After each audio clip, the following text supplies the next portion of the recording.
腹機，呢部機針對每個人唔同嘅身形調節座位同活動範圍，並且會針對每個人嘅情況建議唔同嘅訓練強度。主要訓練嘅肌肉係腹直肌，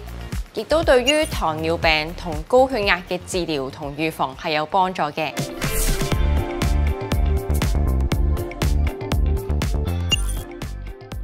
起始姿勢，雙腳並踏於舒適嘅位置，雙腳分開至肩闊度，腰背挺直，手腕中立位置捉住手把，膝關節與腳腕關節成直線。由上身後傾姿勢啟動動作，手臂及手爪伸直，以腰部力量向前推，視線向前，需配合動作而唔係死望一個地方。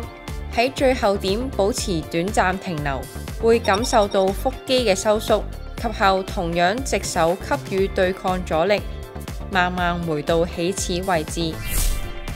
睇完片嘅你係咪都想健康啲、病少啲、開心啲？咁就要嚟屯門地區康健中心啦！